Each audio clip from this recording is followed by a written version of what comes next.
We have 12 chapters in this economic content. We would like to see the introduction of macroeconomics. In the first part of our series, we talked about and focused only on the microeconomic concept. So, this chapter would be a foundation about what is macroeconomics and understanding the intricacies of a macroeconomy. Macroeconomy, as the name suggests, macro means wide. So, we are trying to understand a aggregate aspect, a much more broader aspect as compared to a microeconomics. Under microeconomics, our focus is the demand, the supply, the consumer, the producer. So that's the only vision that we have. But let me expand the vision, and we are moving towards what? We are moving towards the price rise in one country is affecting the price rise or the inflation in other nations. The employment scenario in one country is affecting the inflation scenario or the employment scenario in another country. Similarly, within the country, we say the employment scenario rises and goes down at the same pace across the country. So we have a much broader picture as compared to a minor picture that is understood in a microeconomics. So this macroeconomics is an aggregate or a holistic view. Now this diagram is a very good example to help you understand the very fundamental of macroeconomics. So if I explain you this diagram, I might say there are three dark circles that are there, then there is something that is matching to the background. But you would tell me, why are you explaining it in such an elaborate fashion? It's as simple as that. There is a white triangle between three black circles, and that's actually the case. So what we are trying to do is we are trying to explain this triangle by means of these circles. That means all the individual players which are coming from the microeconomics are important to understand this macroeconomic feature or this aggregate feature. So average of all the individual parameters taken together can be explained as a macroeconomic condition.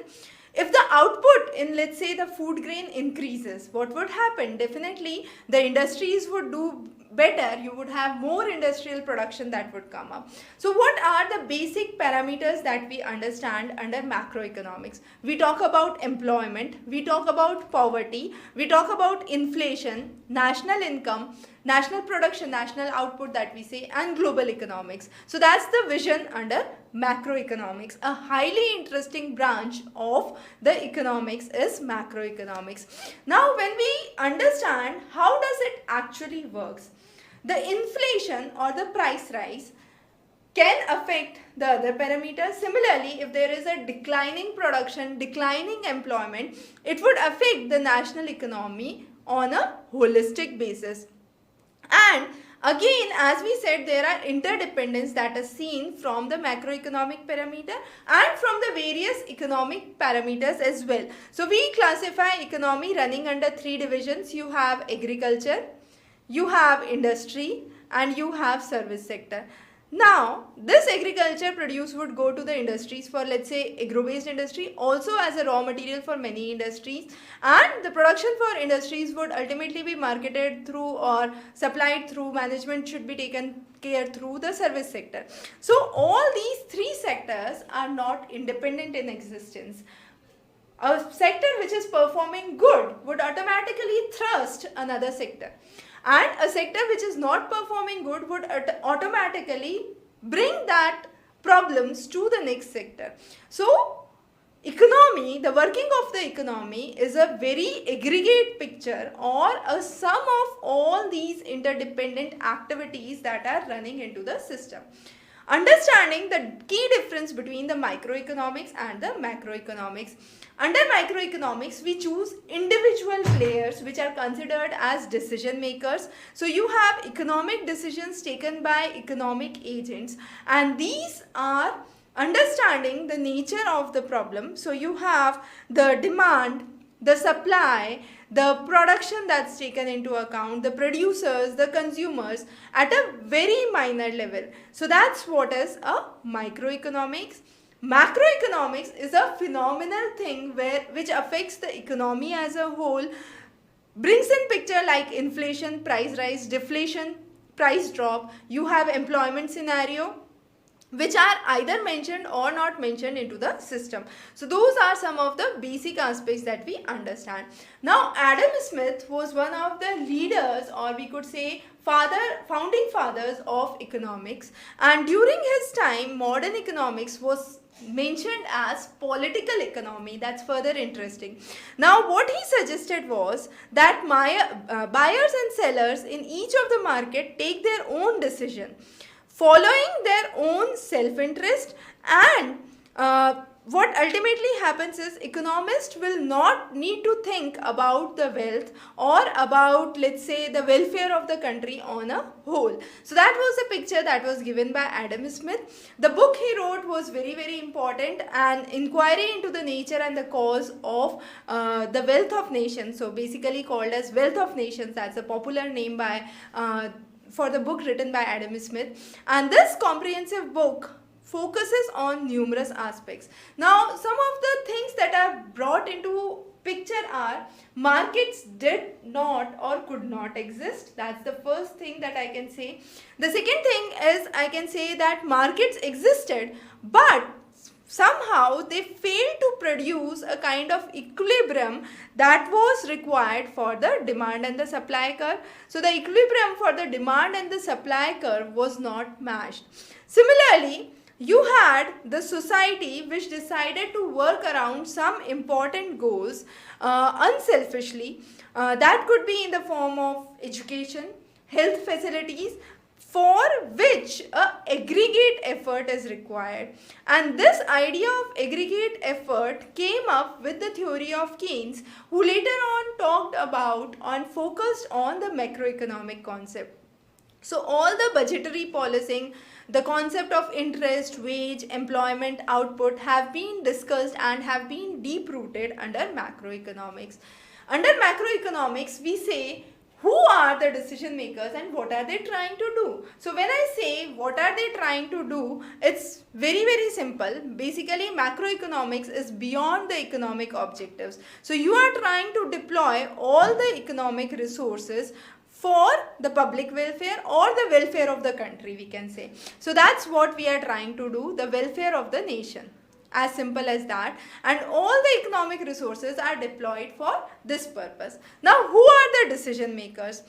Under macroeconomic policy, you have the statutory bodies that come into play. So RBI, as in the case of India, the Reserve Bank of India, the SEBI, and many such institutions come into play. They would have certain goals that are defined for the public welfare, laid down by the law in the constitution. Then these goals are not for an individual to progress, but for the welfare of the entirety or the entirety of the nation, we could say. So that's the major idea under this. Now, how does this macroeconomics evolve? A very important question. So far, we were very comfortable with the classical traditional economics. And what was it? This classical traditional economics talked about that there are ample of factories that are there, ample of employment opportunities coming in, and each of these factories are working on their full capacity. They cannot go beyond that. So everyone is well placed in their surrounding. However, there was the period of Great Depression, and this Great Depression was the period when Keynes thought about and wrote the book The General Theory on Employment, Interest and Money, which was a result of examining the implications of the Great Depression. What happened during the Great Depression was you had countries of Europe and North America where employment significantly basically declined. This decline in the employment in the countries of Europe and North America affected, and that basically led to the demand for the goods. Now, demand for the goods in the market was low, and this slum that was seen in these areas were slowly and gradually reflected across the world. So, within a period of, let's say, 4 years in America itself, the unemployment increased from 3% to 25%. The aggregate output declined by 33%. With that scenario, this scenario was seen not only in the parts of America but slowly and gradually transmitting across the globe. This led Keynes to think about there has to be an interdependence between the various sectors, between the economies of the various countries, and this thought itself was the foundation stone for the macroeconomics, because one economic sector was affecting the another economic sector. There was prosperity in one leading to prosperity in other, but here what happened was a significant decline in the employment scenario, a significant decline in the output, which affected the other countries of the world as well. Now Keynes, in his theory, basically tried to bring about not only just the picture of employment, the picture of inflation, but also he worked as a foreign currency speculator, and that was another interesting thing that was one of the major focuses of Keynes. Coming on to the content for our chapters here, our focus would be on the capitalistic economy. So how does economy works in a capitalist nation? Capitalist nation have productions which are carried by enterprises. Now these capital enterprises can have one or many entrepreneurs. Let's say there are 2 and 3 entrepreneurs. So first is the entrepreneur that is there. Now this entrepreneur would require certain things in order to work around the production. What would be it? It would be, first he would require a land where he could establish an industry or a plant or a office or whatever it is.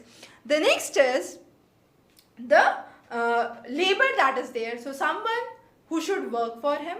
Capital is definitely there, and then natural resources, those could be partly consumable or partly fixed. So some of the resources that you say would be fixed. For example, you are buying office, so that office land is fixed. But on the other hand, you are buying equipments which require changes off and on. You are buying software that require changes off and on. Similarly, on a factory floor, you have raw material that's coming regularly. So that's partly consumable. So you have the resources that could be fragmented as partly fixed or partly consumable. Those are the fixed assets and the consumable assets. Now, once you have all this, what would happen? The entrepreneur would generate revenue. Out of this revenue, he would pay certain things. To the labor, he would pay the wages. For the land, he would pay the rent. Then he would also, if he is taking the capital, he would pay the interest to the capital. That might be on a loan or something. After paying all this, what he is left with is the profit that he has earned over the time. This profit would go as investment. If it's going as investment further into the business, to increase the business, to enhance the business, to bring in new machinery, to bring up a new plant, this is what is known as an investment expenditure. And this expenditure is essentially growing the capitalist or his capitalistic business. Now, what does a capitalist economy signify? Capitalist economy signifies there is a private ownership for the means of production that is there. With this private ownership, the production takes place for selling the output to the market. So first of all, there is private role players that are there. Then you are selling the output to the market. The sale and the purchase of the labor service that is there is at a price which is known as wage rate. Then you have the labor that is sold and purchased against the wages, and this is referred to as the wage labor. Most of the countries of America, Europe are working on a capitalist society or a capitalistic economy basis. However, you might have tribal groups where people work on an ownership basis or on a kind of community belongingness. So there you cannot have a capitalist model that exists. Similarly, if there is underdeveloped economy where people are working only for subsistence to fulfill their own requirements, you cannot have a kind of a capitalistic economy that could exist in this region. So what are the sectors under economics that we primarily focus on? First is the state, which is in common language called as government. So what does the state or the government does? It maintains the rules, imposes the taxes, helps in running the schools, the basic amenities, the basic infrastructural facilities that are there. Then you have the production unit or the firm. This production unit or the firm is one where the entrepreneur hires the laborers, provides them wages and generates output. He earns revenue out of it, a part of which is capped as profit. Similarly, you have household sectors. Household sectors are individuals who are taking part in this economic cycle. So you have some of those who are working in the government department earning the salaries, and another who are basically leasing out the land or the capital that they have. They are lending out the capital that they have. And finally, you have an external trade that takes place, and that trade is besides the country borders. So if it is going from the country to outside, we say it's export. If it is coming within the country and we are buying from the world, we say it's the import. So im comes from the word in, and that's how you can remember it. So import is basically coming in and export is exit, so it's going out of the country. So going out of the country is export, buying from the world is import. So selling to the world and buying to the world is as simple as what you can remember as, and that's external trade. So these are the four important aspects of the sectors of economy that we would be focusing on. As we would move through our lectures, we would be considering the intricacies of the macroeconomics, a very interesting topic indeed. So